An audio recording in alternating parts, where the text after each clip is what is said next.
The French public vote in the country's second round of snap elections, amid uncertainty and trepidation. At least 16 Palestinians, mostly women and children, are killed in an Israeli strike on a UN-run school in central Gaza. The Netherlands come back to beat Turkey 2-1 and set up a semi-final against England.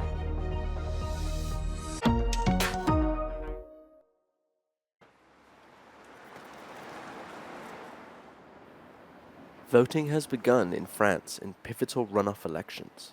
The country faces a choice that could either hand a historic victory to the far right or result in a hung parliament and political deadlock.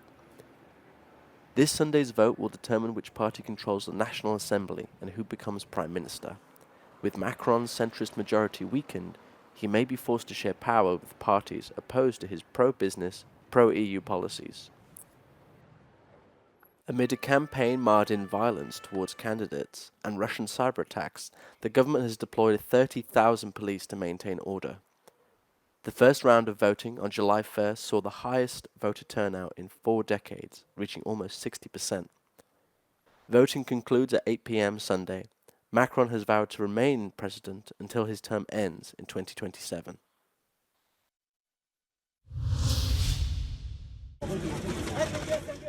At least 16 Palestinians, mostly women and children, have been killed in an Israeli strike on a United Nations-run school in Gaza, which was being used as a shelter for displaced people. More than 75 were injured in the attack on the Al-Jaouni school in the Nusayrat refugee camp. Many of the wounded were taken to the Al-Aqsa Martyrs Hospital, the main medical facility in central Gaza.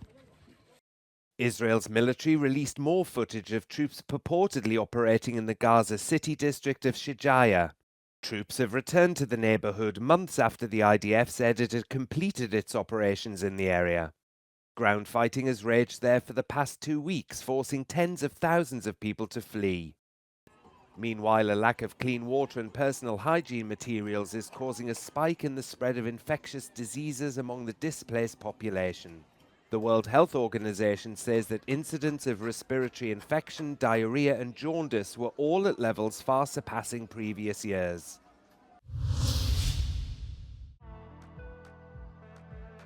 The lineup of the Euro 2024 semi-finals is complete. The Netherlands are the last team to book a ticket in the Final Four.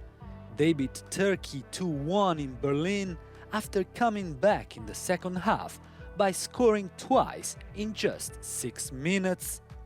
They face England on Wednesday, who also came back against Switzerland. They drew 1-1 before the game was decided by a penalty shootout. England converted all of them, while Switzerland missed Akanji's opening one. The other semi-final will be France versus Spain. A Patriot air defense system from the Netherlands has been deployed to Lithuania as part of the Baltic Connection military exercise. It arrived at port on Saturday and will be moved to the Šiauliai air base for combat training.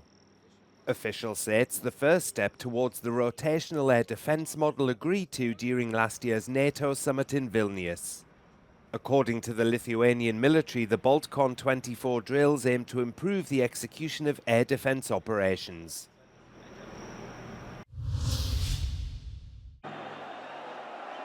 The San Fermin Festival, famous for its bull runs, has officially opened in Pamplona in northern Spain. The traditional start of the festival was marked by the firing of a rocket from the balcony of the city hall. Dressed in traditional white outfits with red scarves, partygoers waited for noon to start the famous running of the bulls. But a day before, there'd been protests in the city by anti-bullfighting groups who described it as medieval torture.